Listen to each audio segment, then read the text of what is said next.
Sophie's blessing staff takes a gold tazen, which unfortunately can't have 999 quality due to its ingredients. But we don't need it to be max quality, so just make it as high as you can. 700 is good enough.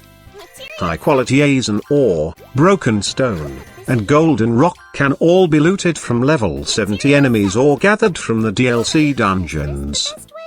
Make it size 5 or 6, it will be easier later. Make sure you have the super quality and pro perfection traits. The third one can be anything you want. Next, we need to make a philosopher stone. It takes a crimson stone, which shouldn't be too hard to get to a high quality, because it loops into itself. High quality black star stones can be looted from the level 70 rabbit in South Arrow Snowfield. Again, make sure you have both super quality and pro perfection. A large onion with green element can be used for gunpowder if you want to make 3 more.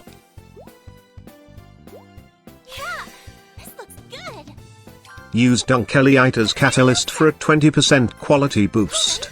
They can be gathered on the floating island or looted from the Red Dragon in South Arrow Snowfield.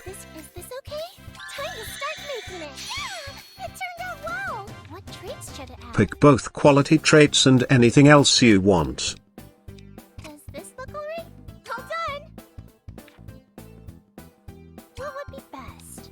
Now, to make a high-quality Philosopher Stone from the Crimson Stone we just made. Philosopher Stone also loops into itself, so you can easily boost its quality this way. If you need high-quality cinders, you can get them by killing plant enemies with fire damage. Max quality gems should be easy enough to make, and you can use any type. Use Fruit Tears Catalyst to make 2 more.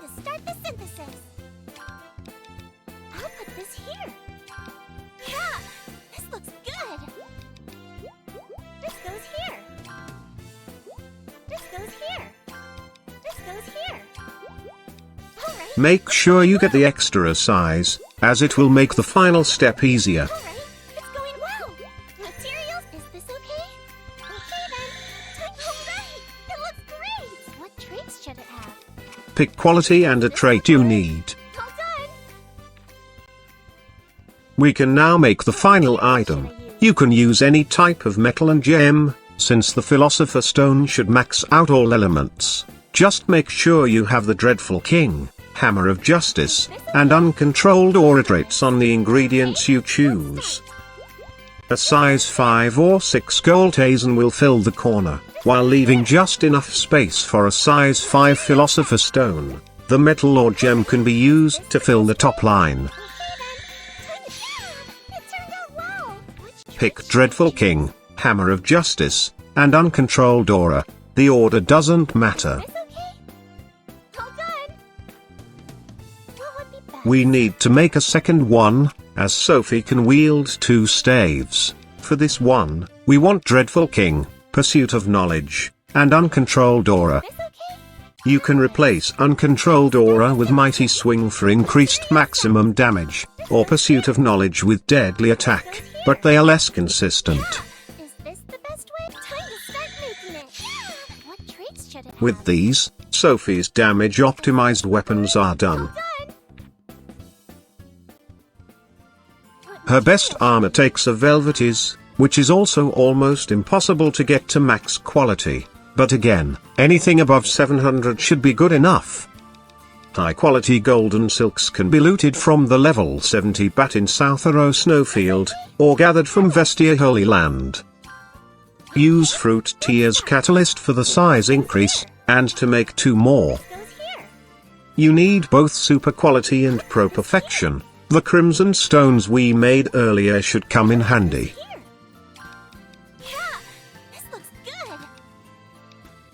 Make it as big as you can, preferably size 6 so it has a filled edge. Pick the quality traits and something else you need.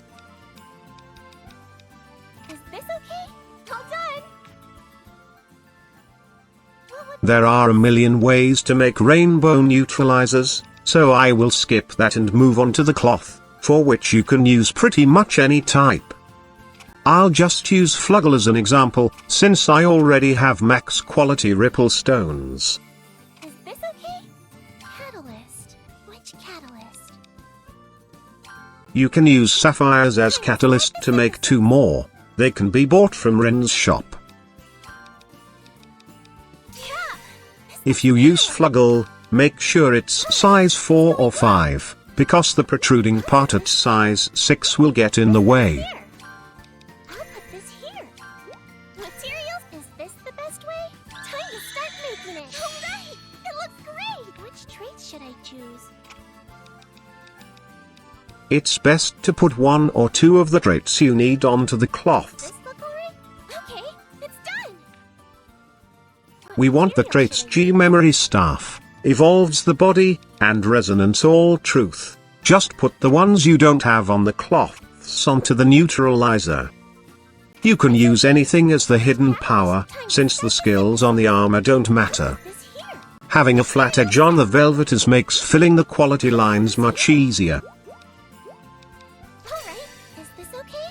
Okay then. Time to... You can replace Evolves the Body with Star of Expectation, which gives a level-based boost, but it doesn't really matter. Okay, it's done! The tricky part is the accessories. We want a Gunade Ring with Rune of Criticality and Weapon Rune. The first gem has to be Smaragd, to fill the green bar. Smaragd ores can be crafted or mined from a lost paradise. Its size doesn't matter, but don't make it too big. Also, try to put Zeal Factor or Evolving Weapon onto it. What traits should it have? Is this okay? All done! Now we have to make a few ingots with twin powers. They will be needed for both accessories. Twin powers comes on bicolor corundums, which can be looted from the level 70 Mandragora in Traveler's Grove and Twin Gods Zenith. Material set. I'll put this here. Its size doesn't really matter, either 4 or 5 is fine, but size 4 is preferred, because you can reuse it in the second accessory. I choose. Is this okay? All done! The second gem has to be Core Crystal, to fill the yellow bar. You can find big and high quality crystal shards underwater by bombing the blue pillars. Make it size 5 or 6, but it doesn't matter if you have size 7 plus items under the thread category. Alright, it's going Also, use the white neutralizer as catalyst to make 2 more, and to give it the third trait. The core crystal can only take 2 traits by default.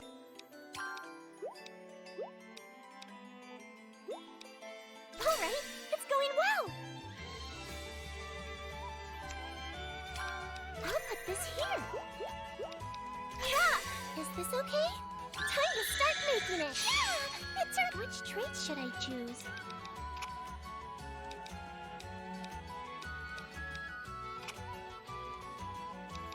Does this look alright? All done! Now, to make the Gunade Ring, pick the ingredients we just made, and the best quality thread you can find. Its final quality tops out at around 955, since you can't craft threads in this game, but you only need 941 to hit the last reachable effect breakpoint.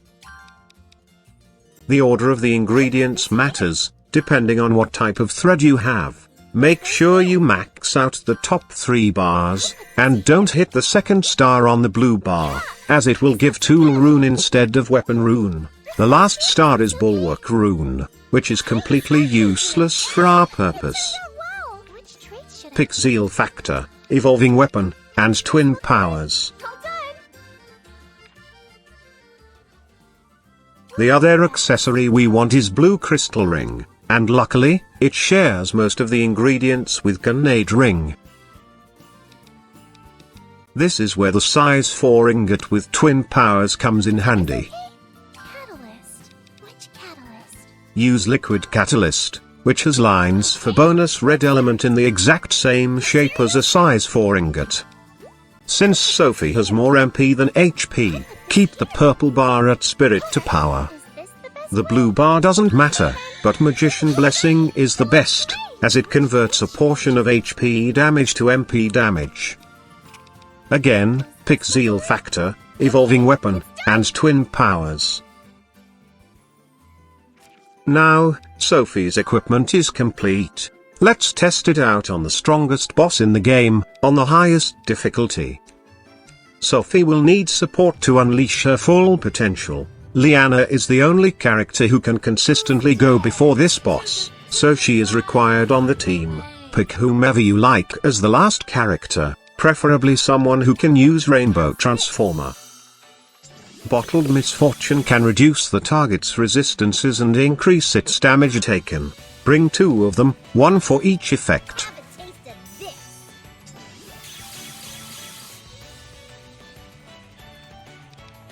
Positive Risk pulls allies turn forward, but increases wait time after their next turn. Full of Spirit gives the user a free turn most of the time. Limit Break greatly boosts all stats and chain attack chance. This is the standard debuffing and knockback item with the lowest cooldown.